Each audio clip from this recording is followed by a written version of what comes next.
Bonjour à tous pour cette table ronde échappée aux injonctions du monde profane, dont le titre complet que vous pouvez découvrir ici précise un peu ce dont nous allons essayer de parler aujourd'hui. Dans quelle mesure la maçonnerie nous libère-t-elle des contraintes et du code du monde extérieur, et en quoi cela peut permettre aux maçons d'aller vers l'idéal humaniste des Lumières. Pour cela, nous accueillons Marie-France Antenat. On peut applaudir.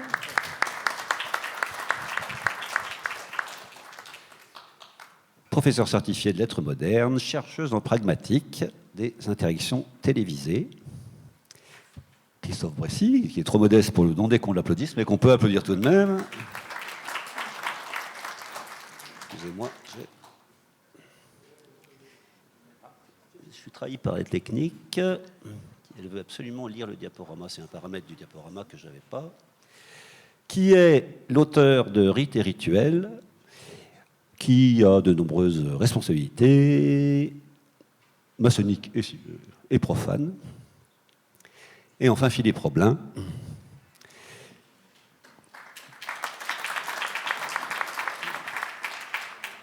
excusez-moi, qui a un parcours de dirigeant et de conseil en stratégie marketing et qui a lui aussi occupé pas mal de fonctions au sein du Grand Orient de France. Et je vais passer la parole. Alors, la conférence sera organisée en 40 minutes à peu près d'intervention, pendant laquelle nos trois intervenants vont parler de leur expérience maçonnique et d'un sujet lié. On va essayer de faire le tour finalement de cet échappatoire aux injonctions profanes. Et ensuite, ce sera environ de questions-réponses. Et je passe la parole à Christophe Bressy, qui va nous parler de quelles sont finalement ces injonctions. Merci Guillaume. Bonjour à tous. Alors plusieurs choses, déjà on pourrait se poser la question à l'envers, c'est n'est-ce pas justement pour échapper à ces injonctions qu'un certain nombre d'entre nous ont demandé à recevoir la lumière et donc être initiés? La question dès lors se pose de ce qui peut différencier le monde maçonnique au monde profane et comment, en tant que profane, on peut appréhender cette rupture et s'attendre à avoir les outils propres à sortir de ces injonctions. Alors pour les identifier, évidemment, on pourrait faire de la sémantique et on en parlera peut-être un peu plus tard sur la proposition de ces termes, entre autres l'injonction. Il s'agit évidemment de l'ensemble des obligations que nous impose en quelque sorte la société civile et de se questionner sur ce qu'elles provoquent en nous et peut-être ce qu'elles réduisent dans nos potentialités, ce qu'elles ont de normatif également dans la relation entre humains et des codes nécessaires au bon fonctionnement d'une société. Alors justement, est-ce là peut-être aussi le fil conducteur que nous pourrions développer par notre témoignage sur les éléments qui répondent non seulement à ces violences faites aux femmes et aux hommes que nous sommes, parce qu'il y a aussi sans doute l'impact de ces injonctions et la manière dont la franc-maçonnerie propose, par l'élévation, la recherche spirituelle, de se questionner sur ces modèles sociétaux, sur la manière dont nous pouvons également, à terme, et ça sera, je pense, la conclusion en quelque sorte de notre voyage, comment nous pouvons restituer en tant que maçons, réinjecter en quelque sorte ces valeurs que nous venons travailler en loge au sein de la société.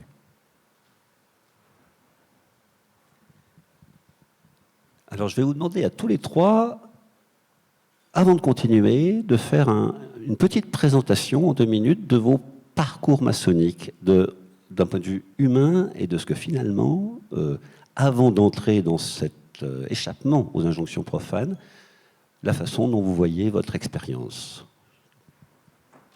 Alors, par courtoisie, je me propose peut-être de changer un peu la prise de parole. Cela permettra de varier un peu les voix. Bonjour à tous. Alors moi, j'ai espéré parler après vous parce que je vais parler de mon parcours maçonnique. C'est la première fois que j'en parle publiquement, donc je suis un peu émue, évidemment. Moi, mon parcours maçonnique, c'est un parcours de base. Je n'ai aucune responsabilité dans la Grande Loge féminine de France, puisque j'appartiens à une obédience féminine, monogenre, qui est une obédience qui a été créée à la Libération.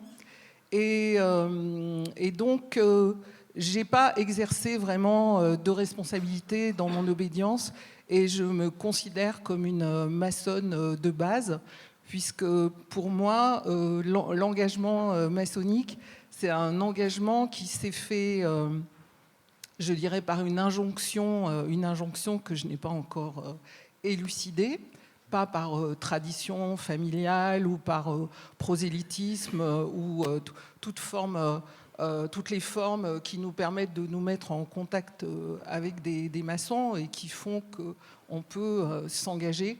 J'ai toujours pas compris comment je suis arrivée là. Je suis arrivée en maçonnerie il y a 32 ans. Et j'ai essayé de faire que la maçonnerie ne soit pas un costume, un statut, une appartenance, une identité, mais qu'elle fasse partie intégrante de ma vie et qu'elle, je dirais, elle ruisselle. Elle ruisselle sur l'extérieur, mais je ne crois pas véritablement au clivage entre le profane et le maçonnique. Je pense que ce que nous avons tous à chercher, c'est une forme d'alignement et d'intégration de toutes nos dimensions. Donc moi, j'ai vécu la maçonnerie comme ça, et je suis donc, pour me résumer, une maçonne de terrain et de base. Donc je donne la parole à... Oui, bonjour. Alors moi je m'appelle Philippe Roblin, je suis au Grand Orient de France. J'y suis rentré il y a 30 ans, je crois, ça fait exactement 30 ans. La raison qui m'a poussé, c'est une forme d'urgence à l'époque. J'étais dans le monde profane, dans une entreprise internationale, dans laquelle j'avais déjà des responsabilités, et autant j'étais... dans une dynamique professionnelle, autant je trouvais quand même qu'il manquait quelque chose. Alors, je ne savais pas quoi, mais une dimension, disons, spirituelle. Je sais que pour avoir fait beaucoup d'enquêtes de profanes, c'est souvent ce qu'on entend. Donc, je venais chercher quelque chose d'autre sans trop savoir ce que je cherchais et ce que j'allais trouver. En tout état de cause, ce que je peux dire, c'est que j'ai fini par trouver ce que je ne savais pas ce que je cherchais. Et donc, j'étais peut-être jeune, j'avais 30 ans à peu près, un peu plus de 30 ans je crois. Et quand j'ai commencé à faire les démarches, j'avais déjà été d'ailleurs contacté par une autre obédience, mais là, je ne sentais pas encore l'urgence, et de surcroît, je n'étais pas en phase avec les exigences de cette obédience. Et donc, pendant quelques années, je n'ai pas trop bougé. Finalement, donc, on m'a proposé de rentrer au Grand Orient. Pendant des années, je suis resté dans ma loge.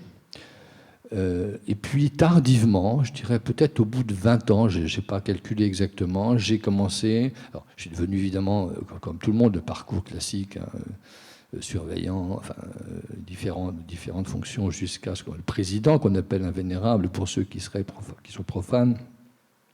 Et après, j'ai commencé à m'engager au niveau régional, dans nos congrès. Et puis, dans les commissions nationales, j'ai présidé la commission laïcité du Grand Orient de France. Et finalement, au Conseil de l'Ordre, où je suis actuellement, temporairement. Vous savez que nos mandats sont très courts, hein, ils sont de 3 ans, et c'est probablement bien comme ça. Voilà pour le parcours. Par ailleurs, je suis aussi dans d'autres grades qui m'apportent énormément et dont j'ai voulu garder d'ailleurs J'ai voulu garder une activité de ce grade en même temps que le Conseil de l'Ordre, parce que c'est quand même là que se passe la maçonnerie. Le Conseil de l'Ordre, c'est quand même la gestion de l'administration d'une grande maison. Mais ce n'est pas vraiment la gestion de la maçonnerie du point de vue du contenu. Voilà.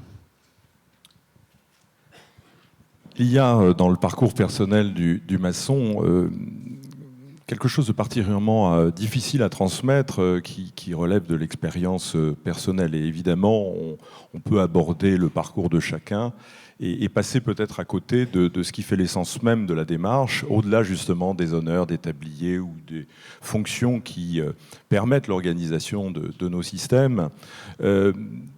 Ce qui relève justement de la réponse profonde que nous venons chercher, en l'ayant identifié ou non, d'ailleurs peut-être parfois en identifiant mal, si ce n'est par la nécessité d'un certain travail sur l'ego et sur un certain nombre d'éléments perturbateurs. Ce qui est important, c'est en effet, et je rejoins Marie-France sur ce point, c'est de ne pas confondre ce qu'est la méthode maçonnique qui se décompose à travers des rites et des rituels. Et ce sont des propositions en effet différentes qui ont un certain nombre de points communs. Au même titre qu'il y a des distinguos à faire entre les obédiences et leurs histoires propres et leurs propositions globales. Alors, c'est d'autant plus important pour moi de l'évoquer que je suis à la Grande Loge nationale française, qui est une loge reconnue et régulière, donc c'est une petite particularité qui la relie à l'ensemble des grandes loges reconnues et régulières dans le monde. Alors forcément, cela impacte également la manière de travailler. Et puis pareil, peut-être pour ceux qui ne connaissent pas ces modèles obédientiels, nous ne sommes pas dans une fédération de loges. C'est-à-dire que notre système est un système pyramidal. Il y a donc un grand maître. Et je suis moi-même auprès de ce grand maître comme grand maître provincial, c'est-à-dire qu'il m'a attribué l'organisation d'une structure qui est souvent géographique, à vrai dire, sur le territoire, mais qui, pour ma part, étant parisienne, partage son territoire avec d'autres grandes loges provinciales parisiennes, simplement pour des raisons de commodité. Alors, tout comme Philippe, j'ai un parcours très investi, parce qu'il faut dire que nos systèmes, aussi dans leurs propositions, et ça nous ramènera à notre sujet, nous amènent aussi à expérimenter différentes modalités de nous-mêmes et devenir soi-même outil d'un système où le bénéficiaire en fait est l'autre. C'est également faire l'expérience à travers l'altérité de quelque chose de transcendant pour soi, qui nous rapproche du divin, parce qu'il y a cette quête, évidemment, je pense, pour beaucoup d'entre nous. Alors, ce n'est pas une obligation dans toutes les obédiences, en tout cas, ça l'est à la GLNF, mais cette croyance en Dieu est fondamentale, sans doute aussi dans le rapport au profane. Et pour conclure, je pense que ces injonctions auxquelles nous faisons allusion sont également autant de martèlements qui viennent heurter, en quelque sorte, les êtres spirituels que nous sommes, qui acceptent par contrainte sociale, de se soumettre à des usages. Et à ce titre, la maçonnerie, pour ma part, a été un formidable espace de liberté, d'expérience de moi-même, dans un rapport à l'autre, où l'autre existe, il est primordial, et donc finalement au bénéfice, dans le temps, d'un effacement à soi, propre, à accueillir ce fragment de divin.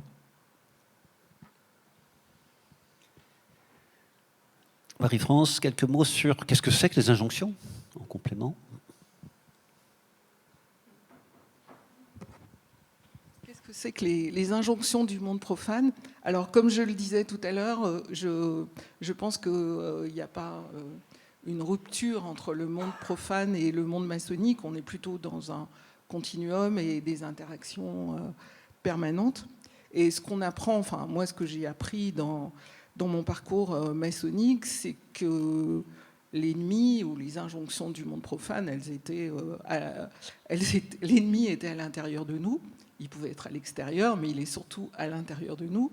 Et tout le travail d'introspection, tout le travail sur soi que la méthode maçonnique nous invite à faire, nous ramène surtout à de la lucidité sur nos vulnérabilités, nos failles, et surtout à l'humilité et la vigilance extrême par rapport à toutes ces travers ou toutes ces attirances ou toutes ces inclinations vers lesquelles on est prêt à sombrer assez facilement. Donc, je ne vais rien dévoiler, mais pour moi, aujourd'hui, les injonctions du monde profane, elles concernent, dont il faut se méfier ou essayer de prendre un peu de distance. Elles concernent tout le domaine je dirais, de la pensée, notre capacité à penser le monde dans sa complexité. Et aujourd'hui, c'est très compliqué parce que on sait beaucoup de choses, on a accès à beaucoup de choses, et comment on déconstruit tout ça, on prend du recul par rapport à tout ça. Je vais pas partir dans le débat sur l'intelligence, les limites de l'intelligence artificielle, mais on voit bien que nous sommes envahis d'informations, de savoir, et comment on navigue dans tout ça. Il me semble que c'est quelque chose auquel on est régulièrement appelé dans le cheminement maçonnique à interroger, et on nous invite quand même grandement à l'esprit critique. Ensuite, il y a une autre injonction qui me paraît quand même assez massive dans notre société postmoderne, très individualiste, très matérialiste et égocentrique. C'est justement d'essayer, alors on parle toujours de la déconstruction, de la dissolution de l'ego, c'est un travail aussi permanent qui n'est pas gagné, et c'est une injonction à laquelle on doit faire attention. Et enfin, et c'est le sujet peut-être qui me tient le plus à cœur, c'est cet individualisme, il a tendance et cette saturation d'informations, de problèmes de sens, a tendance à nous précipiter dans le désespoir, dans le fanatisme, dans l'emprise, dans tout ce qu'on peut voir aujourd'hui. Et ça aussi, il y a une injonction, ça serait la désespérance et le désengagement et tout ça. Et bon, on essaye on essaye de lutter contre ça, mais c'est quand même une tentation assez constante. Philippe, quelques mots sur la nature de ces injonctions avant de nous parler de la méthode. Oui, je crois que Marie-France a dit l'essentiel.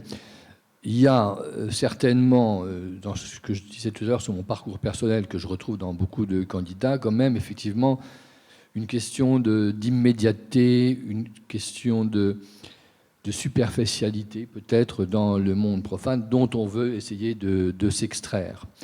Et encore une fois, finalement, on ne sait pas trop si on va le trouver, mais on pense qu'on va s'éloigner, et c'est pour ça qu'on parle de rupture, et le mot extraire est bien choisi, de ce monde profane. C'est aussi pour prendre peut-être un peu de temps, peut-être même de la distance, et pour avoir le temps déjà de réfléchir, de se poser et de réfléchir ce que chacun d'entre nous fait l'expérience de ça, ce qu'on a l'impression de ne jamais avoir le temps de faire, parce qu'on a toujours des injonctions, celle de la vie quotidienne, celle de la vie professionnelle, et puis celle aussi de la saturation médiatique qui fait circuler des débats en permanence. Enfin, ce ne sont pas des débats en réalité, ce sont des informations spectaculaires auxquelles justement il manque le débat pour le coup et la réflexion.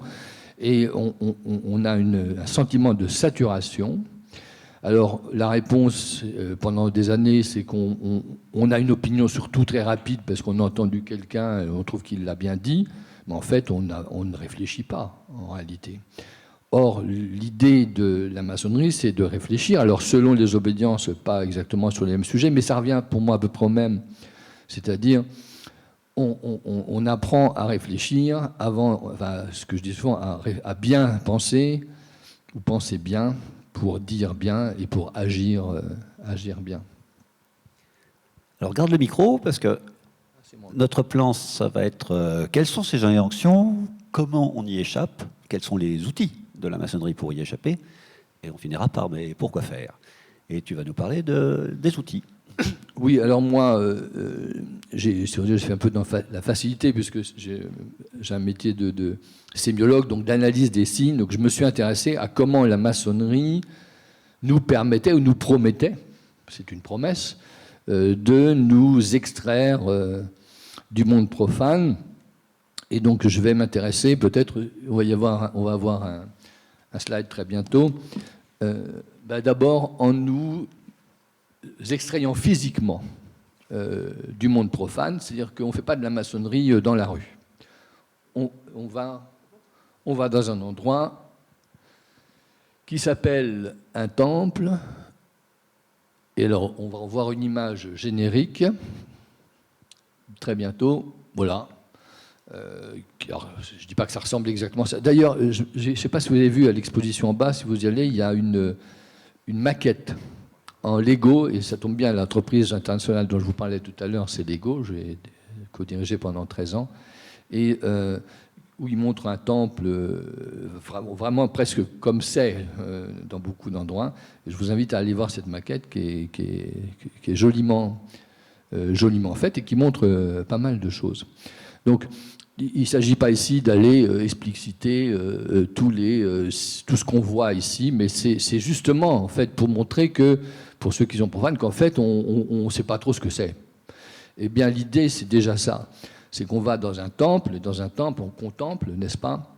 Et donc on voit tout ça et on ne sait pas trop ce que c'est. Eh bien c'est la première intention, selon moi, c'est de nous mettre en face dans un lieu inhabituel, étrange, avec des signes inhabituels et étranges, et puis même, on verra, des rites, des rituels qui sont également étranges. Enfin, tout est étrange, et je crois qu'il y a une volonté, effectivement, pour pouvoir s'extraire, de nous sortir des codes du quotidien, de ce qui nous est familier, et de nous emmener dans quelque chose qui ne nous est pas familier, de façon à être obligé de réapprendre, finalement, mais de réapprendre autrement.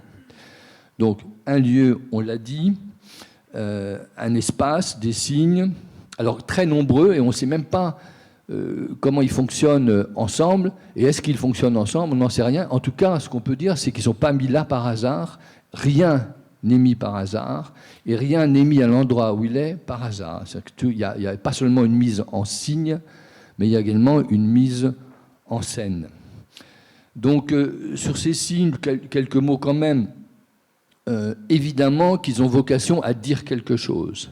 Mais c'est pas comme, vous voyez, si je vous dis le mot table, tout le monde voit à peu près une table. Alors elle peut être grande, elle peut être petite, mais enfin on a compris sa fonction et on sait ce que c'est. Là, c'est un petit peu différent, puisqu'on est en face d'objets qui ne disent pas exactement, ils veulent dire autre chose que ce qu'ils sont.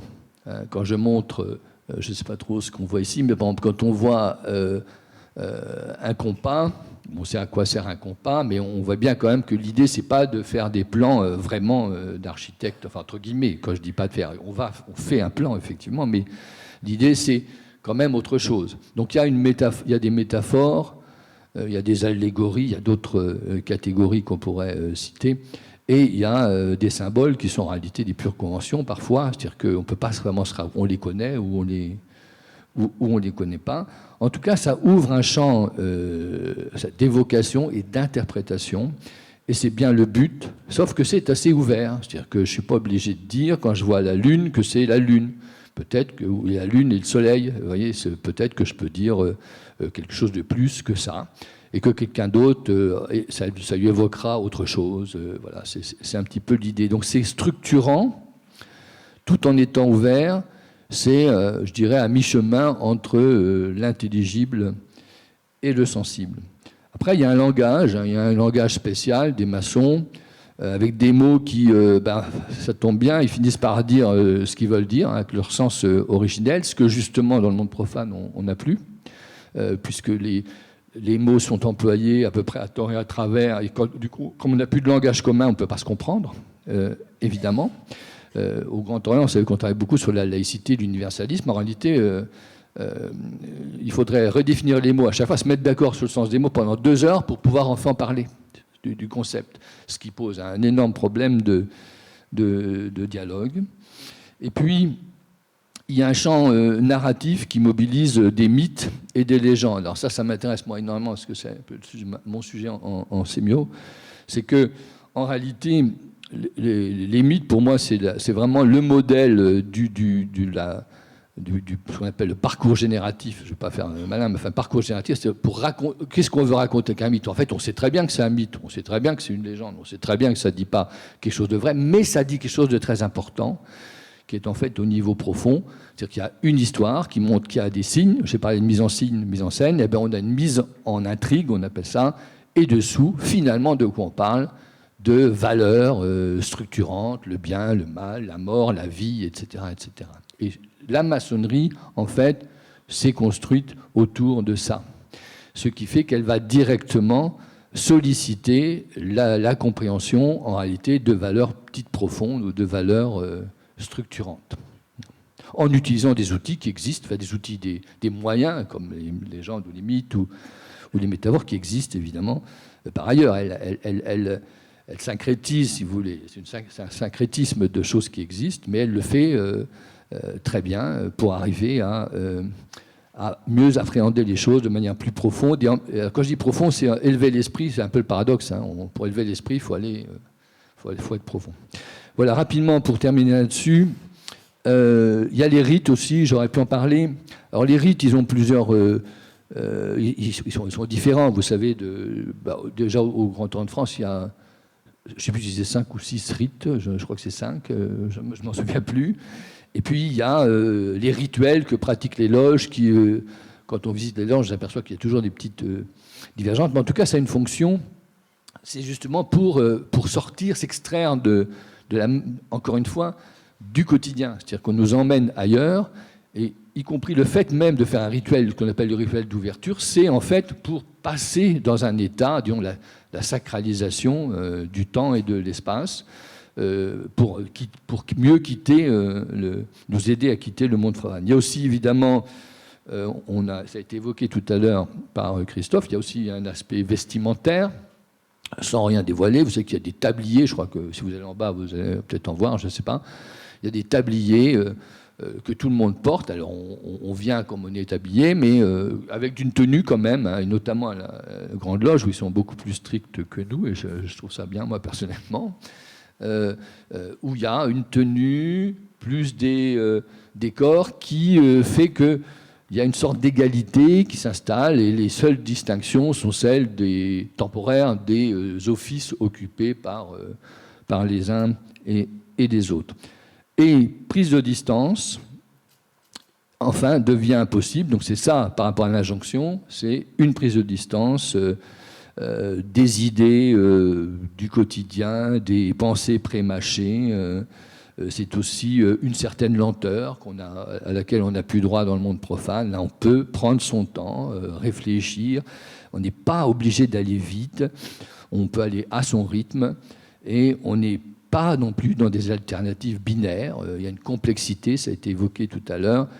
C'est un espace où on peut effectivement appréhender la complexité des choses. Je m'arrêterai là pour l'instant. Marie-France, quelques mots peut-être sur comment, peut-être une expérience sensible, vécue, de maçon, je resterai sur l'idée de l'espace. Effectivement, la méthode ou la pédagogie, je ne sais pas si c'est une méthode ou une pédagogie indirecte, maçonnique crée un espace à l'intérieur de nous. J'aime bien une expression qui est un peu à la mode d'un philosophe qui s'appelle François Julien, qui parle de la décoïncidence, de décoïncider de soi-même. Et effectivement, parce que pour moi, l'engagement maçonnique, c'est surtout entrer dans un ordre initiatique traditionnel, et c'est donc l'expérience de l'initiation. Et l'initiation, dans toutes les cultures, c'est apprendre à mourir et à renaître. Et c'est cette métamorphose, ce mouvement perpétuel, je dirais, de déstabilisation, de déconstruction, de décoïncidence qu'on éprouve, à tous les sens du terme, dans notre vie maçonnique qui nous permet pour moi de nous remettre en question, de mettre les choses en perspective et d'aller vers peut-être, enfin de tendre vers une rupture des injonctions du monde profane. Christophe? Alors je me faisais la réflexion, non seulement en vous regardant, moi j'aime bien regarder les gens parce que c'est aussi ça finalement la dimension du maçon, c'est aller au contact de l'autre, qu'il soit profane ou non. Alors juste un petit point, mais qui ne se veut pas polémique, j'ai juste une petite divergence de point de vue avec Marie-France sur la rupture entre ce que je perçois comme étant une rupture entre ce monde profane et ce monde maçonnique, d'ailleurs sans disqualifier, parce que c'est vrai que l'appellation monde profane pourrait laisser supposer qu'il y aura un regard un peu élitiste qui serait évidemment ridicule. En revanche, je pense que ce qui opère en nous dès lors que l'on a souhaité être initié relève d'une découverte d'un nouveau soi. Il s'agit bien là d'une renaissance et même si l'on peut réinvestir, et tous ne le font pas, le monde profane en étant porteur de ses valeurs et en cherchant à aller à la rencontre de nos frères en humanité.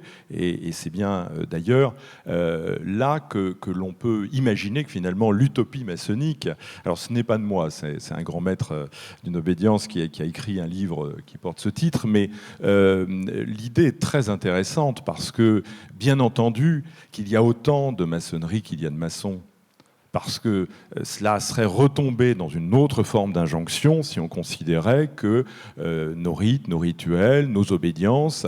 Et d'ailleurs, si vous observez bien, nous ne nous connaissions pas. Nous venons de 3 obédiences différentes. Nous avons une expérience maçonnique, liée souvent au rite dans lequel nous avons grandi. Et pourtant, nous partageons des valeurs qui, je pense, sont visibles de tous. Nous nous sommes écoutés, nous ne nous interrompons pas, nous sommes intéressés par ce que chacun d'entre nous a à dire, et nous sommes intéressés d'être là, dans un ici et maintenant, qui nous rassemble avec vous, que vous soyez profane ou maçon. Donc, cette dimension d'injonction, elle est peut-être presque plus une forme de rébellion à l'égard d'un monde qui ne nous ressemble pas, et c'est sans doute ce que j'ai ressenti chez toi, Marie-France, dans tes propos. Il y a une sorte de rébellion, en effet, à se poser la question de notre propre existence et de cette utopie que j'évoquais tout à l'heure, qui nous fait aimer l'humain, et qui fait, in fine, que nous sommes peut-être capables d'être au plus beau des rendez-vous, c'est-à-dire celui que nous avons avec nous-mêmes.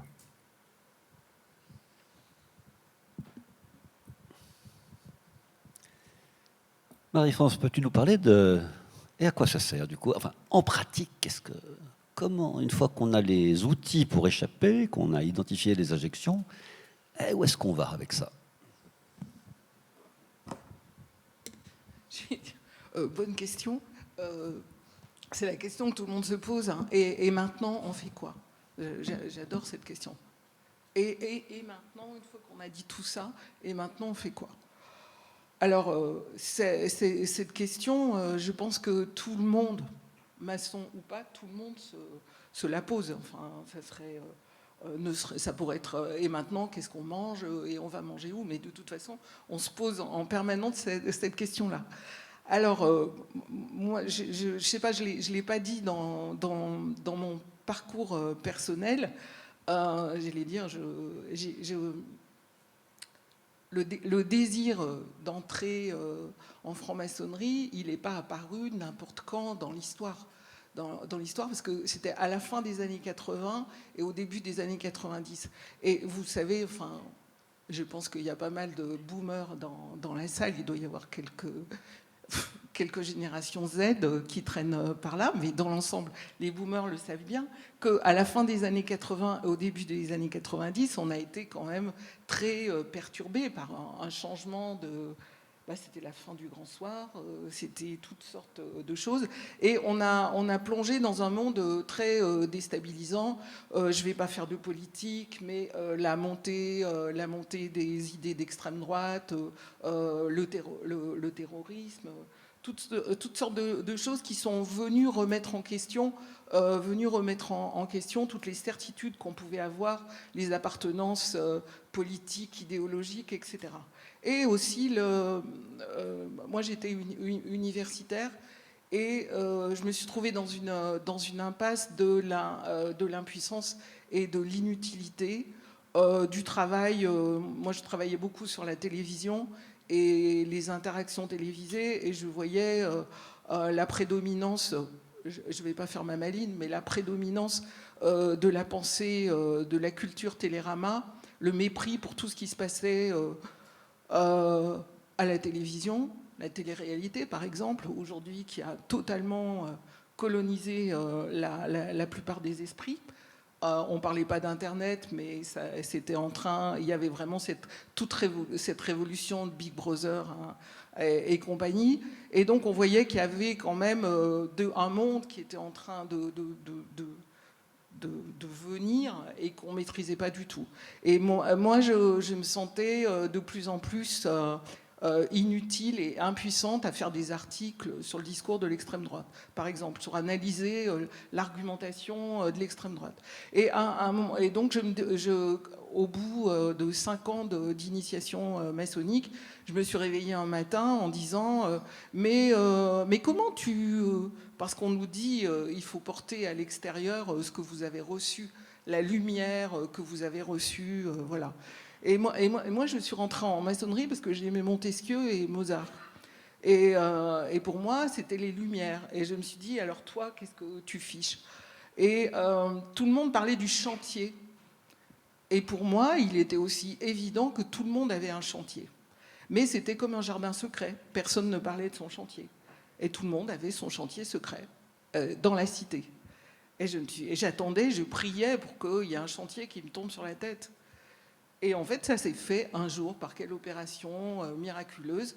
Je ne me suis pas cassé la tête, j'ai trouvé un chantier en bas de chez moi. Voilà, c'était pratique, c'était très très pratique. Et j'en ai fait un chantier maçonnique, dans la mesure où j'ai considéré que c'était quelque chose sur lequel il fallait travailler et qui allait me travailler. Parce que c'est bien ça, hein, on est l'outil. Et qu'il fallait travailler parce que la maçonnerie nous apprend quand même, maintenant c'est très à la mode, l'horizontalité, la collégialité, tous ces trucs-là. Mais quand on a travaillé il y a 30, 35 ans, c'était quand même assez moderne, parce qu'on était globalement dans des choses très verticales, très pyramidales. Et on nous apprend aussi à rassembler ce qui était part, à faire du commun, à travailler sur toutes ces choses-là qui étaient quand même très innovantes. Il n'y avait pas de démocratie participative hein, à la fin des années 80, c'était une utopie. Voilà. Et je me suis attaquée à un chantier dans la cité, une lutte urbaine pour le droit à la ville, pour l'équité, pour l'émancipation par la culture, etc. Un chantier de cet ordre-là. Et travailler avec les autres. Et c'était quelque chose d'assez intéressant parce que c'était comme un labyrinthe. Et c'est ce que nous apprend aussi la maçonnerie. C'est une fois qu'on a mis c'est un peu un engrenage, ça ne s'arrête plus. La complexité, et on avance dans toujours plus de complexité. Et je pense que moi, j'avais besoin on dit toujours, il faut penser global et agir local. Moi, j'avais besoin d'agir local, de voir à quoi ça servait tout ça. Et encore aujourd'hui, je vois pas mal de sœurs dans mon atelier qui me disent bon, mais j'en ai marre, c'est bien beau tout ça. Qu'est-ce qu'on fait? Eh ben, je dis cherche ton chantier. Et tu parlais tout à l'heure de la liberté, on a parlé de la liberté. Moi, je trouve qu'il y a quelque chose quand même formidable dans l'expérience maçonnique, c'est le développement dans la bienveillance et la tolérance de notre liberté de conscience et de notre liberté tout court. Moi, il n'y a jamais personne qui m'a demandé « mais qu'est-ce que tu fais et qu'est-ce que tu fais pas ?» Voilà. Et j'ai vécu ça dans une totale discrétion. Parce que je pense que c'est important aussi que les maçons ne s'affichent pas systématiquement en donneurs de leçons ou avec des injonctions. On est des humains comme des frères en humanité. Et donc voilà. Et après, le problème, c'est qu'est-ce qu'on en fait? Parce qu'on a envie de faire quelque chose, mais ce quelque chose, il nous atteint, il nous éprouve. Et justement, ce qui est intéressant, c'est les allers-retours avec ce qu'on fait dans la cité et qu'est-ce qu'on en fait dans la vie maçonnique et comment ça nous enrichit. Parce qu'on apprend en maçonnerie à vivre les épreuves. Et pour tous ceux qui sont engagés dans la cité, je pense qu'il doit y en avoir beaucoup par ici, on sait quand même qu'on en prend plein la figure, mais qu'on sait tout ça. Parce que la maçonnerie nous a prévenus. Et donc peut-être, et puis je voudrais terminer sur cette chose qui me paraît très importante, toujours dans la décoïncider de soi-même, un des gros problèmes dans l'action dans la cité, c'est de lâcher le pouvoir. Parce qu'on a tendance quand on construit des choses, on a tendance à se cramponner au pouvoir et tout le monde est confronté. Je pense à ces histoires de gouvernance, à la Fidel Castro, où ça s'arrête jamais. Je pense que la maçonnerie nous apprend à transmettre. Parce que la grande question, c'est, comme disait le Dalai Lama, durer et endurer. Et il faut endurer, mais il faut aussi que ça dure. Et donc, ça veut dire qu'il faut transmettre. Et je pense que ça nous aide, notre expérience. J'ai peut-être trop parlé, mais bon, je suis un peu passionnée. Philippe, quelques mots sur le... Et pourquoi faire? Pourquoi faire? Alors rapidement. Déjà, moi, je voudrais rappeler la phrase que je citais tout à l'heure. C'est que si on demande si le franc-maçon est juste quelqu'un qui pense, non, pour moi, c'est quelqu'un qui pense, qui apprend à bien penser, pour dire bien et pour agir bien. Donc ça ne veut pas dire qu'il n'agit pas, c'est-à-dire qu'il réfléchit avant d'agir. C'est peut-être ça la différence avec les injonctions du monde profane. Alors, qu'est-ce que c'est l'action du franc-maçon? Je dirais, vous savez, reprendre la phrase qui a été évoquée tout à l'heure par Marie-France, on dit répandre à l'extérieur en substance les vérités acquises ou quelque chose comme ça, et on dit comment? Par l'exemplarité, il y a 3 termes, désolé, je les ai oubliés, il y en a qui se connaissent dans la salle, l'exemplarité, l'action, enfin je ne sais plus quels sont les termes. Et c'est la première chose à faire, c'est parce qu'on est temporairement extrait du monde profane, on y revient très vite, eh bien dans notre vie professionnelle, familiale, avoir un comportement qui soit conforme avec ce que l'on a appréhendé, compris, les vérités qu'on a acquises éventuellement. Alors moi j'ai un exemple personnel, je vais très court dessus. Ça m'a extrêmement aidé dans mon parcours professionnel. J'étais en position dans une direction générale dans un groupe, une filiale. Et en gros, je vais faire vite, on m'a fait filialiser une partie de l'activité avec des promesses de reprise en CT, etc. Au 1er janvier, au 2 janvier, on me convoque à la maison mère pour me dire en gros qu'il faut virer tout le monde. Eh bien, il m'a fallu 5 secondes pour dire non. Et de le dire très calmement, parce que c'était une évidence pour moi, ce qui a d'ailleurs déstabilisé énormément la direction internationale, puisqu'ils n'avaient pas l'habitude. J'ai dit, en revanche, vous pouvez le faire, mais il faut d'abord me virer moi. Parce que je suis vous savez, sur le cabis. Hein, et donc, il faut faire dans cet ordre-là. Et là, j'estime que la franc-maçonnerie m'a permis cette réponse-là. C'était évident qu'il y avait une hiérarchie dans les valeurs et que ce n'était pas mon poste qu'il fallait préserver, mais que c'était un certain nombre de valeurs. Voilà.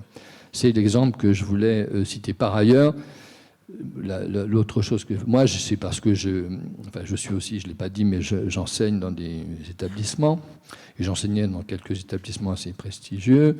Et j'ai voulu enseigner dans des universités beaucoup plus délaissées, avec des moyens déplorables. Je pense à Villetaneuse, par exemple, en région parisienne, où je suis allé enseigner plusieurs années. C'est très compliqué, mais ça se fait et c'est passionnant, parce que d'ailleurs, ces étudiants sont très reconnaissants, beaucoup plus qu'à Sciences Po, par exemple. Lorsque vous venez, leur transmettre ce que vous savez pour les aider dans leur propre parcours qui est quand même un peu plus difficile. Donc moi, c'est comme ça que j'ai agi. Christophe, quelques mots sur à quoi ça sert et un peu en conclusion. Alors je ne me permettrai pas en tout cas de faire de la conclusion de tout ce qui a été dit, mais ma conclusion, elle est assez simple, c'est que le rituel opère. En fait, le caractère actif, l'action rejaillit, comme cela a été très, très justement évoqué par Marie-France et par Philippe. C'est ce que nous sommes en capacité de restituer au monde, parce que c'est aussi un merveilleux cadeau que la maçonnerie nous fait. C'est une aventure. Et cette aventure, elle va transformer en nous, de façon consciente et inconsciente, un certain nombre, certes, de travers, puisque l'objectif premier est de corriger en nous ce qui pourrait être un obstacle à la réalisation souhaitée, mais c'est aussi une formidable boîte à outils pour des valeurs que l'on peut revendiquer, un peu comme des étendards. Dans le fond, on a le droit de revendiquer quelque chose qui nous est nécessaire. Moi, je crois à une maçonnerie réparatrice. Parce que face aux injonctions du monde profane, beaucoup d'entre nous sommes des êtres abîmés. Nous arrivons avec une soif, une appétence, une envie de retrouver un espace où l'autre nous entend, nous respecte, a envie de nous rencontrer véritablement. C'est donc également un élan de désir à l'égard d'un collectif. Je trouve que un des risques majeurs, et c'est pour cela que je me permets de placer cela dans cette rubrique de micro-conclusion, dans ma propre expérience maçonnique, je dois dire que ce qui m'a fait très peur à un moment, c'est lorsque, en maçonnerie, nous retrouvons des injonctions. C'est exactement l'inverse. Lorsque vous avez des sœurs, des frères, alors pour ma part, vous l'avez compris, je ne fréquente que des frères, dans le contexte de mon obédience, pour autant, l'universalisme proposé, il est là. D'ailleurs, on le cultive, on le ressent, on l'éprouve. Mais ce qui est très intéressant, c'est dans la codification de l'expérience, telle qu'elle est proposée, en respect d'un certain nombre de règles, que je ne vais pas rappeler ici, mais qui sont spécifiques et tout à fait respectables, propres à chacune des propositions obédientielles. Il y a un moment où on se rend bien compte que dans ce que chacun d'entre nous peut venir chercher, certains viennent chercher des choses qui n'ont pas leur place en maçonnerie, qui détournent ce qu'est la maçonnerie pour trouver un auditoire propre à gonfler leur ego, qui trouvent également des espaces réparateurs où ils font violence à l'autre parce qu'ils l'utilisent comme outil de leur propre faille. Alors c'est important de se dire ces choses-là, parce que pour ceux d'entre vous qui sommes maçons, peut-être d'ailleurs bien plus anciens que nous le sommes, Philippe, je ne parle pas de toi parce que tu nous as dit que tu étais... voilà, mais sans discrimination aucune. Il est extrêmement clair que le pire du pire serait de reproduire des injonctions, collectives ou individuelles, des prises d'otages en quelque sorte de cette quête spirituelle qui, par nature, est précieuse. C'est la double dimension conférée par le secret et le sacré. Lorsque nous adhérons à cette proposition, eh bien, on se extrait de façon naturelle à l'idée même qu'il puisse y avoir des injonctions, puisque l'on se relie à un principe qui nous est supérieur, et l'on voit chacun de ceux présents autour de soi comme étant porteurs de cette potentialité.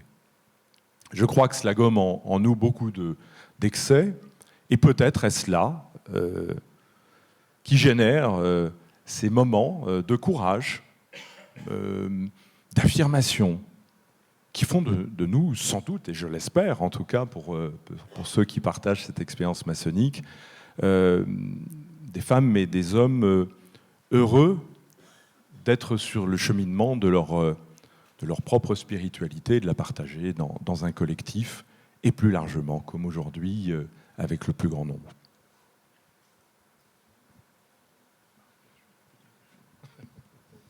je voudrais dire quelque chose au sujet de l'exposition là, qui est dans le couloir, sur le coq enchaîné et sur la résistance, parce que cette dimension, on ne l'a pas trop évoquée, mais pour moi, personnellement, la dimension qui était très importante dans l'engagement maçonnique, c'est d'être dans une tradition et d'être dans une chaîne d'union, dans quelque chose qui se perpétue dans le temps. Ça veut dire que ça nous apprend qu'on n'arrive pas, on n'est pas seul au monde et qu'on n'arrive pas dans un no man's land.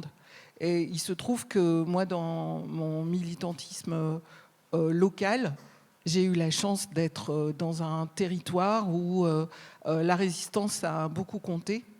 Et je fais régulièrement des balades sur la résistance.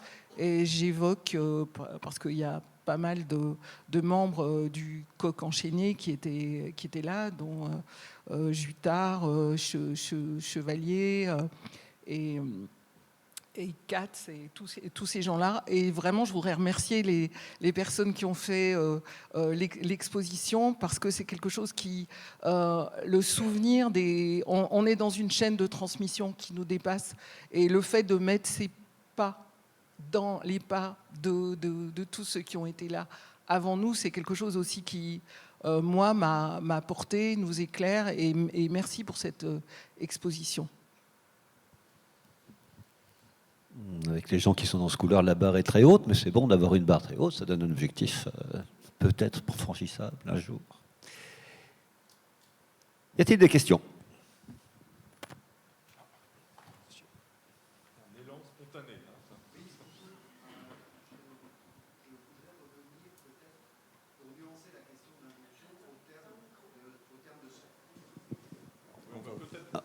On va normalement vous apporter un micro.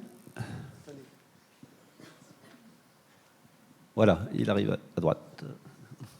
Ah, ouais. Oui, je voudrais peut-être essayer de revenir à ce que signifie l'injonction. Enjoindre, ça signifie, alors j'ai vérifié, ça signifie ordonner expressément quelque chose à quelqu'un. On ne peut pas dire qu'en maçonnerie, on n'obéisse pas à des injonctions. On a des injonctions, et on a des injonctions expresses qui sont importantes pour assurer l'ordre, pour assurer aussi la fraternité au sein des obédiences. En revanche, peut-être que c'est une proposition, peut-être que la différence que l'on a par rapport au monde profane en maçonnerie, c'est qu'on n'enjoint pas quelque chose à quelqu'un. Dans le monde profane, ce qui compte, c'est quelque chose pour quelqu'un, c'est-à-dire d'assigner à une tâche, à quelque chose, quelqu'un. Je pense que voir la lumière, d'une certaine manière, dans une démarche maçonnique, est-ce que ce ne serait pas inverser la logique et commencer par le quelqu'un pour lui donner à essayer d'apercevoir quelque chose. Voilà, c'est juste une proposition, mais je voudrais avoir votre éclairage ou votre enseignement là-dessus. Alors, je réagis parce que déjà, j'ai aimé votre... On sentait que vous étiez dans les starting blocks. Alors ça, c'est toujours fantastique parce que ça veut dire que le rendez-vous fonctionne. On est bien ensemble et donc je vois que Philippe voudra ajouter également quelque chose. Vous venez de pointer du doigt, en fait, notre fragilité. Je vais vous dire pourquoi je vous réponds cela. Parce que si, par exemple, je réponds aux injonctions de mon obédience, qui est une soumission volontaire à un système qui ordonne, en effet, pour être, en quelque sorte, le corset à la fois d'une orientation, hein, c'est vrai si l'on revenait au tableau de loge que l'on a vu tout à l'heure, mais également pour permettre la libération d'un certain nombre de principes, justement par la contrainte, pour éviter que des éléments parasites viennent en quelque sorte perturber ce qui est la proposition ésotérique, spirituelle, on a parlé de symbolisme tout à l'heure, entre autres, au sein du rite. Mais, il y a un mais. Vous voyez, par exemple, Marie-France a eu des propos tout à l'heure que mon obédience me fait injonction de ne pas avoir. Il est interdit chez nous, par exemple, de parler politique, d'aucune sorte. c'est là où cela devient particulièrement intéressant parce que cela répond aussi à une autre forme d'injonction qui serait celle d'une forme de maçonnerie monobloc. En fait, il y a énormément de propositions maçonniques et c'est merveilleux parce que cela permet à Marie-France de vivre une expérience dans un espace qui lui correspond. Idem pour Philippe, même si j'ai bien compris qu'il allait rejoindre la GLNF pour le respect des décors. C'est une boutade, Philippe, hein, je ne veux pas que tu aies d'ennui. Mais cela donne un sens aussi particulier parce que pour qu'il y ait quelque chose qui opère, je pense qu'il faut qu'il y ait acceptation et compréhension de la proposition. Donc, l'injonction profane a cela peut-être de différent, pour conclure, qu'elle s'applique sur des modèles où là, la politique s'invite, parce que justement, on peut revendiquer dans l'espace public, dans le vivre ensemble, un certain nombre de valeurs. La maçonnerie ne codifie pas et c'est pour ça que je parlais des injonctions faites par certains, elle est héritière d'un certain nombre de principes, de règles, landmarks, bref, elle applique des injonctions qui ont une valeur restrictive, mais également d'épanouissement dans un contexte délimité.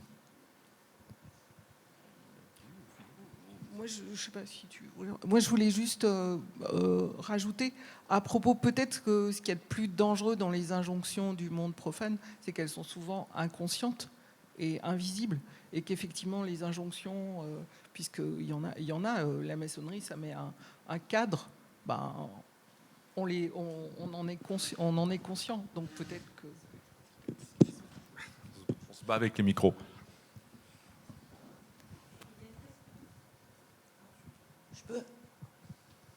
Oui. Là, j'avais une question. Je m'appelle Geneviève.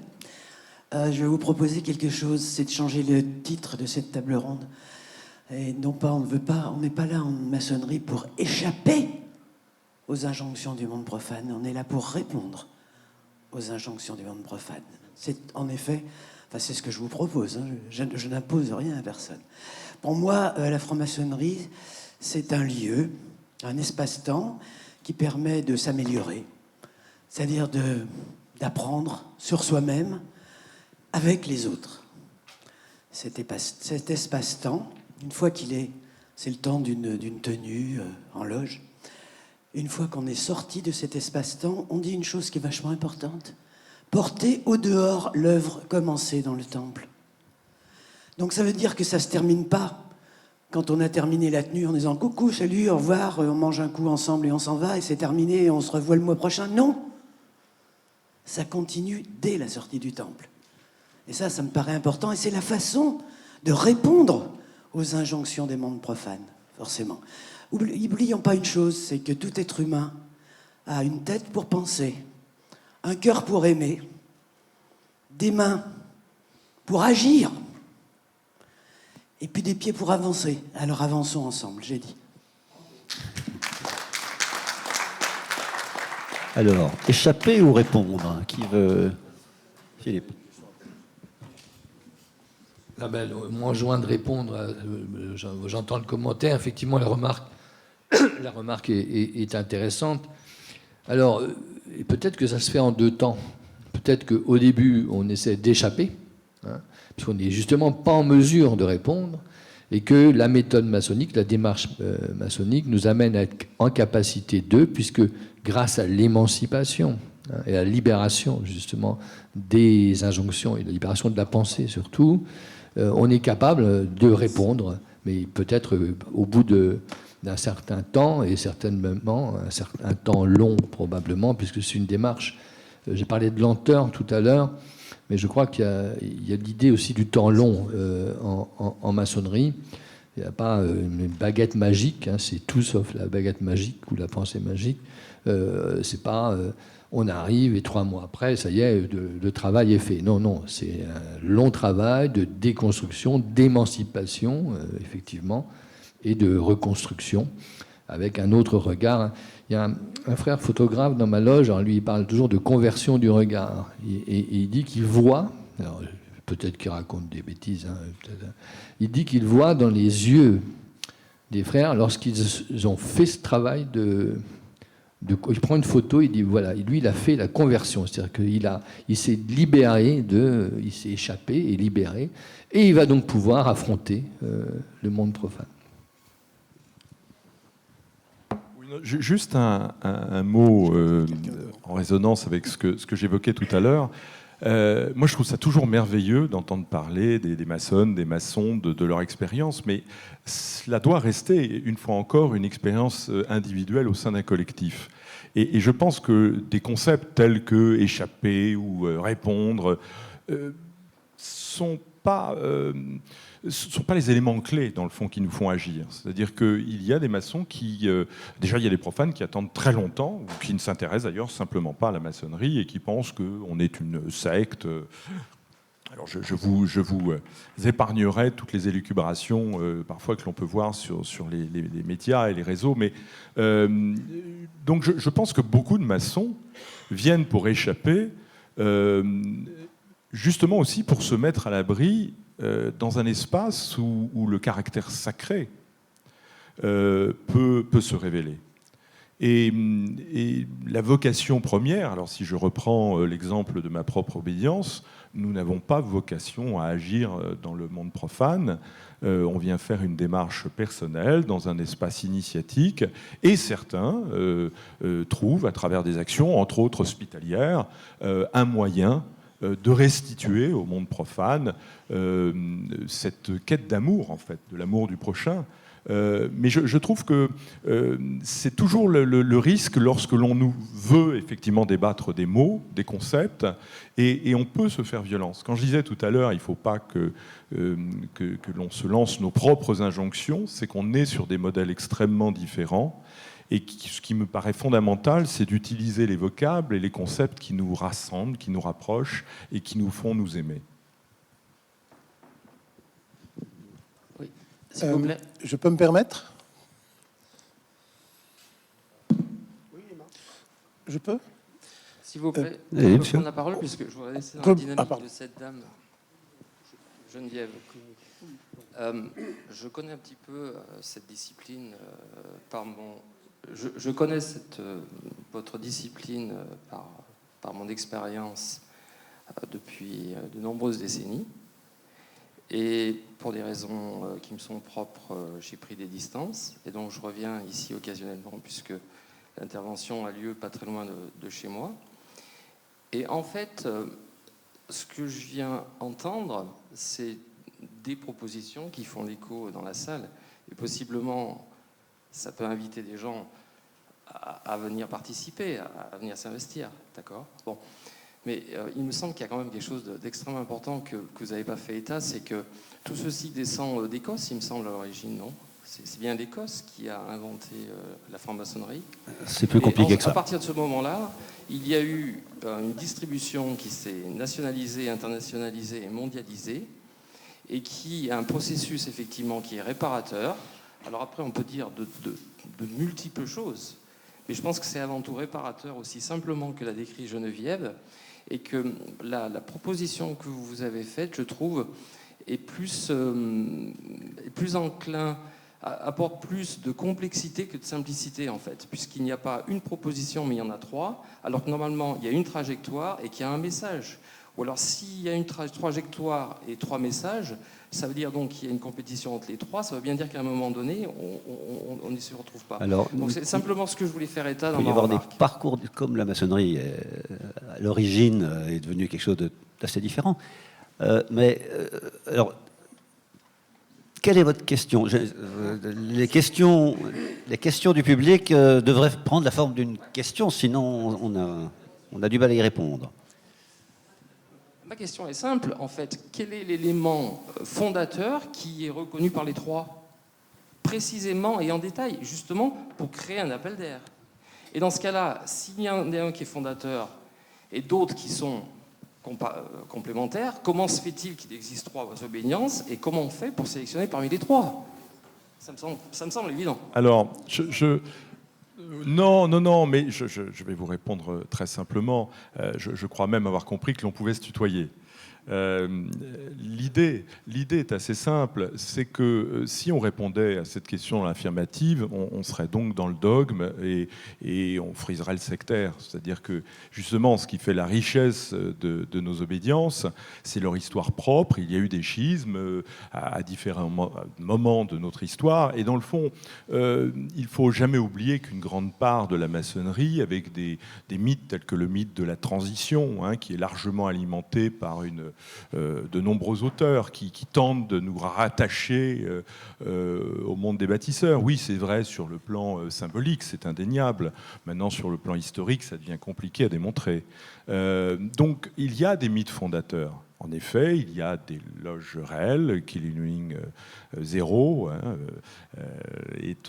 en est un exemple. Donc, et en effet en Écosse. Mais il faut vraiment faire le distinguo, parce que cela tendrait à dire qu'il y en aurait des plus parfaits que d'autres, qui seraient... alors que même nos rituels ont été parfois modifiés, changés, pour des raisons liées à l'histoire, à des refus aussi... dans des débats extrêmement complexes, avec des frères ou des sœurs érudits qui tiraient un peu la couverture à leur vision de la maçonnerie. Et c'est justement cela, le piège.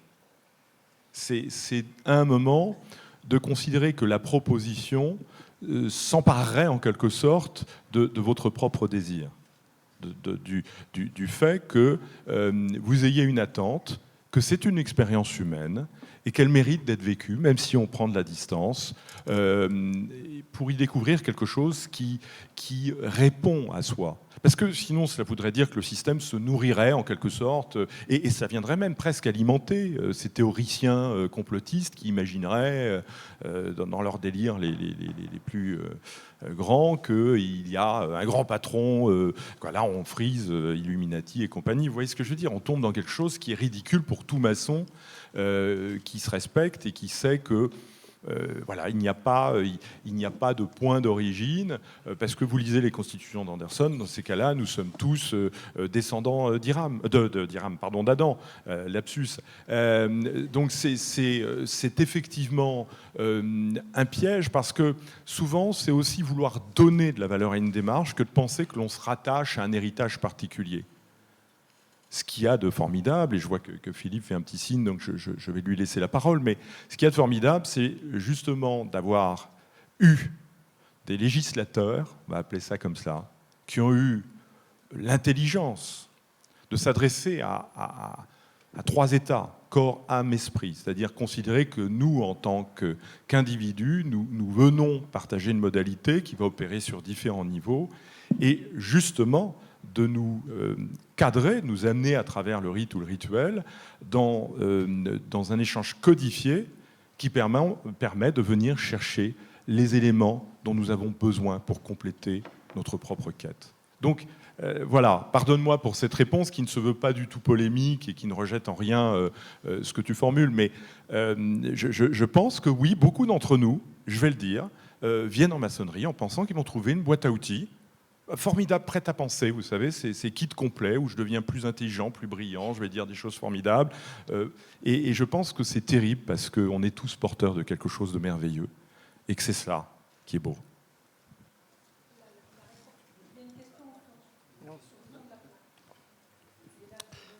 Je peux ? Oui, Marie-France, si je crois que tu voulais ajouter quelque chose sur le uni dans la...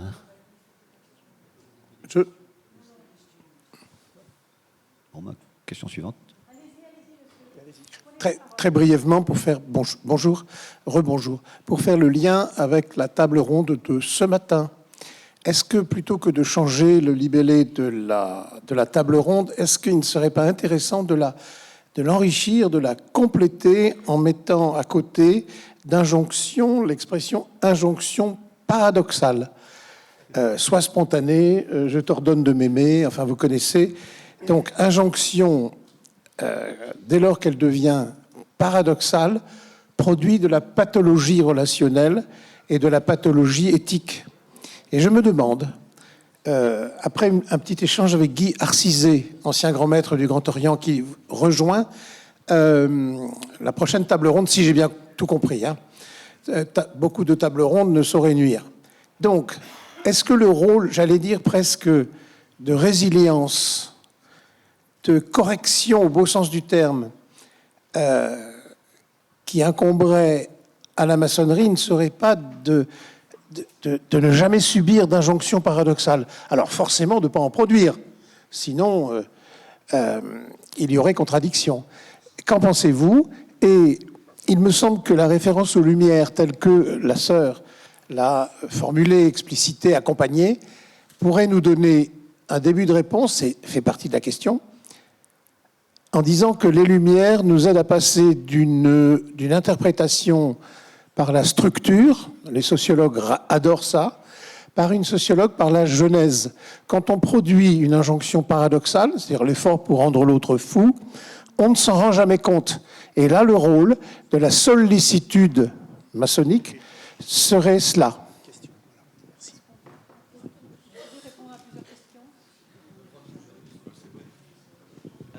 Ça va être compliqué de répondre.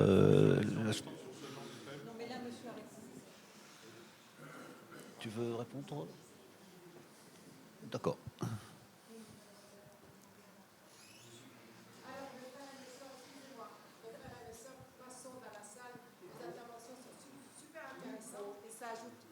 Mes frères et mes sœurs maçons dans la salle, vos interventions sont très intéressantes.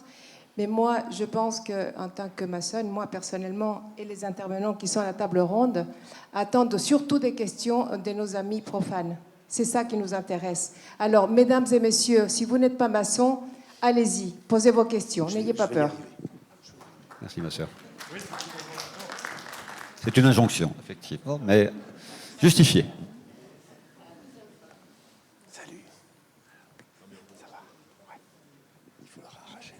Au demeurant, la question est passionnante et elle mériterait sans doute une réponse un peu longue. Mais c'est vrai que je peux comprendre les propos de notre sœur. Alors, on ne stigmatise pas. Hein. Vous remarquerez que nous n'avons pas demandé qui était maçon ou profane dans la salle. Hein. Donc, voilà, vous pouvez prendre la parole quand il arrive. Voilà. Je voulais poser la question plutôt à la personne qui représente le pôle jeunesse ou qui était au pôle jeunesse du Grand Orient de France, mais je peux le poser aussi aux autres obédiences. Quand on a parlé tout à l'heure de la génération Z, et il me semble qu'il y a un souci déjà de recrutement, même si ça va un petit peu mieux maintenant, mais en tout cas il y a un souci où en gros il y aurait un jeune sur deux qui rentre en franc-maçonnerie qui ne reste pas l'année. Donc déjà première question, c'était de savoir exactement quel était le chiffre officiel dans vos obédiences respectives. Et puis faire le lien justement avec les injonctions. Est-ce que les jeunes, par exemple, ont plus ou moins peur des injonctions externes, voire même parfois internes? Donc je voulais avoir votre avis là-dessus, sur cette problématique qui est importante, notamment au Grand Orient. Comment on fait pour maintenir des jeunes qui passent au moins un an en tant qu'apprentis et au-delà? Merci. Oui, alors effectivement, je peux répondre. La surprise qu'on a depuis, je dirais, 2-3 ans, ce sont les candidatures spontanées qu'on a toujours eues, sauf que la grosse différence, c'est qu'en fait, ce sont des candidatures très jeunes. Je dirais probablement, la personne qui a parlé avant pourrait aussi en témoigner, je dirais probablement que les 3/4, je parle bien des candidatures spontanées, hein, les 3/4 ont moins de 35 ans. Ce qui est assez... Avec des très jeunes qui sont en train de faire des études, 21 ans, 22 ans. Il y a une différence avec les cooptations, où là, on a tendance à coopter peut-être plus dans ces tranches d'âge, enfin, j'en sais rien d'ailleurs, mais il y a une différence, clairement. Est-ce que ces jeunes, effectivement, restent ou partent plus rapidement que les autres? C'est possible. En tout cas, le pôle jeunesse, effectivement, que nous avons créé, la conséquence, c'est que les membres du pôle, ou ceux qui participent aux activités du pôle jeunesse au Grand Orient de France, eux, restent beaucoup plus. En pourcentage, je crois qu'on est à 80%, versus, effectivement, vous l'avez dit, peut-être 40, 50, qui ne vont pas jusqu'au grade de maître. Ce n'est pas qu'ils partent tout de suite, c'est qu'ils ne vont pas jusqu'au grade de maître, ce qui est vrai aussi pour des plus âgés aussi. Hein. La moyenne, c'est 30, je crois que c'est un tiers, quelque chose comme ça. Voilà ce qu'on peut dire. Alors, combien il y a de jeunes au Grand Orient de France? Ben, je vais vous donner un chiffre. Alors, quand on dit jeune, le pôle jeunesse, c'est jusqu'à 35 ans. hein. Donc théoriquement majeurs, évidemment, mais on a très peu qui ont 18 ans, et c'est peut-être mieux d'ailleurs qu'ils réfléchissent, qu'ils attendent un petit peu, et puis ça monte en quantité jusqu'à l'âge de 35 ans, ça fait à peu près 2500 jeunes, sur des effectifs de 54 000, vous faites la proportion, on est un peu moins de 5%, mais ça a tendance à augmenter, pour la raison que je vous citais tout à l'heure. Et les motifs de départ, on les a en fait. Il y a eu une étude qui a été menée au sein du Grand Orient de France. Alors, il y en a plusieurs. Certains sont presque incontournables et inévitables. C'est des raisons professionnelles. C'est qu'ils étudient à un endroit, enfin, ils travaillent où ils étudient à un endroit, et puis ils sont nommés, ils vont à l'étranger, ils vont ailleurs. Et il n'y a pas forcément l'accueil. Et puis, peut-être pas envie, ils n'ont pas le temps. Enfin, vraiment, la plupart du temps, on est sur des motifs professionnels. Il y en a un autre, et là, il faut s'interroger, hein, c'est qu'il peut y avoir un grand gap d'âge dans certaines loges. Et alors, il y a les deux situations. Ils sont très bien pris en charge dans certaines loges et mal pris en charge parce que les frères sont plus âgés, ils ont une autre vie, il y a une grande différence d'âge et ils n'arrivent pas à finalement se sentir totalement intégrés. D'où le rôle du pôle jeunesse que j'ai relancé, vous le savez, enfin, je sais pas si vous savez, l'année dernière, parce que je pense qu'il est utile dans ces cadres-là. Il n'est pas fait pour être systématiquement mobilisé, mais il est utile dans ces cas-là. Marie-France, Christophe? J'ai quelques questions dans la salle. Très rapidement. Je peux répondre, mais je ne suis pas autorisée, je n'ai pas toutes les informations. En tout cas, à la Grande Loge féminine de France, où nous sommes 17 000, je crois, il n'y a pas de pôle jeunesse, mais de ce que j'ai pu voir dans les statistiques, effectivement, il y a quand même un vieillissement, il y a un vieillissement de l'obédience, même si là, récemment, ce qui avait été dit au dernier convent, il y a de nouveau de jeunes femmes, mais c'est 35 ans, qui sollicitent l'obédience pour une initiation. Le problème qui est souvent mis en avant par les jeunes sœurs, c'est ce que j'ai évoqué tout à l'heure, c'est la question quand même. Je ne vais pas dire qu'il y a des conflits de génération, mais quand même. Très très clairement, et il y a la question du partage, de la transmission et de lâcher de lâcher un peu et de partager et de transmettre. C'est quelque chose qui est souvent évoqué, et pour rebondir sur les injonctions du monde profane, il y a quand même aussi dans le monde profane une injonction de développement personnel. Ça n'est pas que en maçonnerie. Il y a une vraie injonction de développement personnel et une injonction aussi d'avoir une vie spirituelle et une injonction d'engagement. Or, il y a beaucoup de jeunes femmes qui viennent aussi en maçonnerie pour essayer de répondre à ces injonctions peut-être paradoxales du monde profane. Ça se fait aussi, c'est aussi les injonctions du monde profane qui font qu'il y a des gens qui viennent en maçonnerie. Et peut-être pas le contraire. Alors on me demande de faire très rapidement. Je vais donc plutôt parler de la maçonnerie mondiale à ce titre. En fait, c'est un problème qui se rencontre quasiment sur tous les territoires. Et même des grandes loges historiques, je pense entre autres à la Grande Loge unie d'Angleterre, rencontrent de véritables problèmes de cooptation envers des publics plus jeunes. Alors là, de mon point de vue, il y a un risque de segmentation finalement, parce qu'on finit par justement tomber dans le recrutement. C'est-à-dire que si à un moment on se met à utiliser des méthodes pour aller cibler spécifiquement des gens par rapport à leur âge, je pense que c'est sans doute le risque est d'avoir des gens déçus parce qu'on vient les chercher et que c'est pas l'objet de nos obédiences. L'objet de nos obédiences, c'est en revanche de maintenir, et cela a été dit tout à l'heure, un certain nombre de principes, de traditions, et de faire en sorte que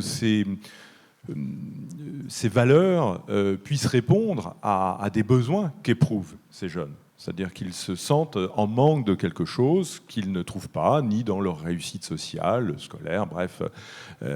Cela paraît très important. Pour être à ce rendez-vous, alors là, c'est du coup, en ma qualité de grand maître provincial, j'ai créé un atelier où j'ai demandé justement à des frères plus expérimentés de s'adapter à un sas d'accueil propre à des jeunes qui sont dans l'urgence de leurs études ou de début de carrière professionnelle, non pas pour réduire la maçonnerie à quelque chose qu'elle ne serait pas, mais en quelque sorte pour rendre compatible avec aussi les projections qu'ils font et la méthodologie souvent qu'ils ont pu acquérir à travers leurs études. Et ça, c'est extrêmement complexe parce qu'il y a aussi un sentiment d'urgence, une volonté d'avoir des éléments déjà prépensés. Ils veulent aller très vite. C'est quand même assez caractéristique. Et donc les accompagner en cela est une belle aventure.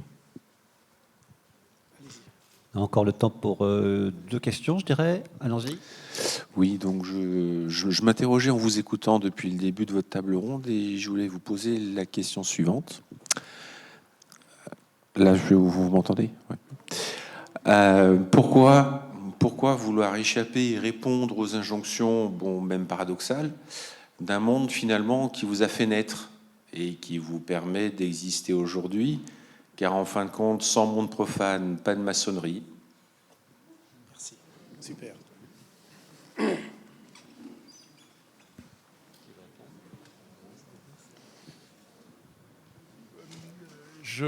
Juste un point là-dessus.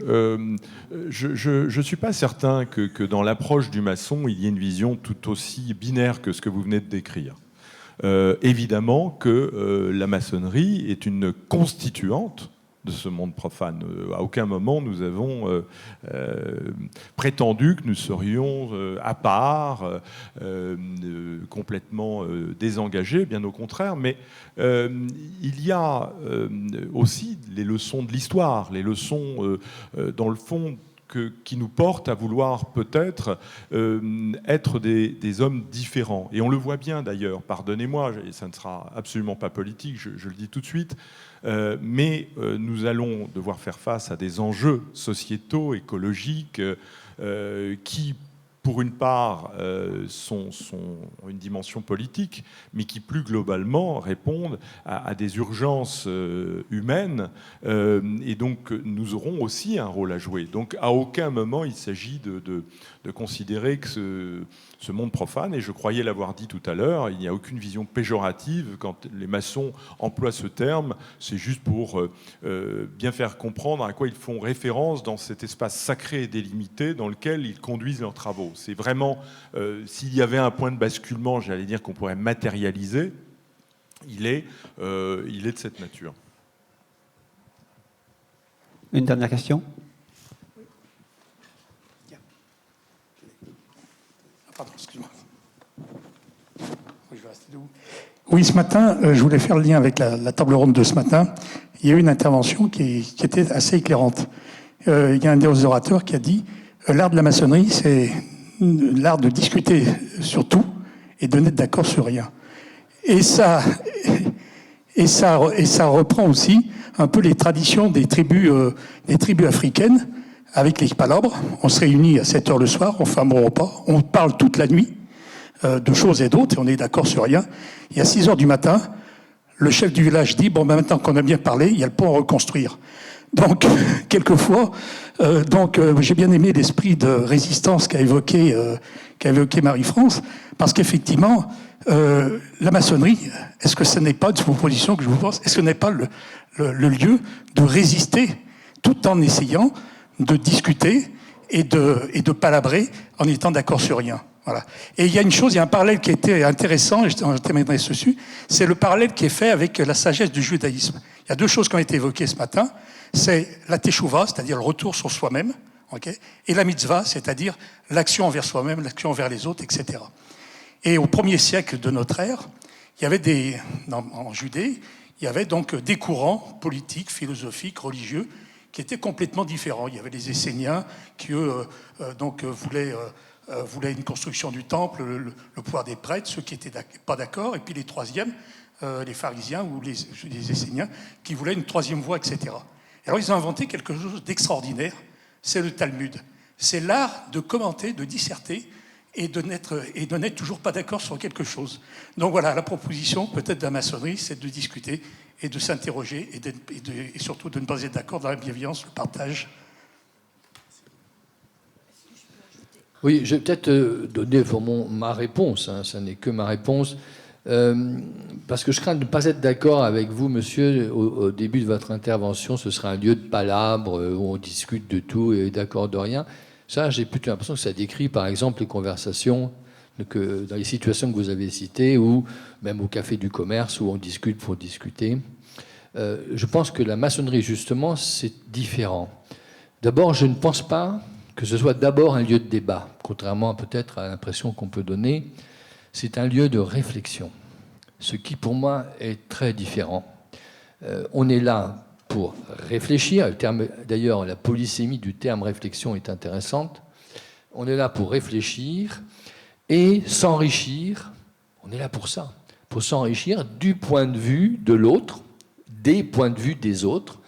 On n'est pas là pour convaincre, on n'est pas là pour imposer d'une manière ou d'une autre son point de vue. Au contraire, on est là pour enrichir son point de vue, donc on a envie d'entendre d'autres points de vue, et on ressort chacun, c'est ça le but, enrichi des points de vue des autres, et peut-être qu'on aura modifié son jugement. Deuxièmement, le but, et ça a été dit tout à l'heure, c'est le cas à la GNLF, mais même au Grand Orient de France, je dirais dans beaucoup de loges, on n'est pas dans un débat, les mêmes débats que les débats dans le monde profane. On a effectivement des sujets, des thématiques sociétales, notamment par les questions proposées à l'étude des loges, mais c'est un autre niveau de réflexion. Hein. C'est quand même un peu plus fondamental. C'est plus dans les valeurs, dans la profondeur dont je parlais tout à l'heure.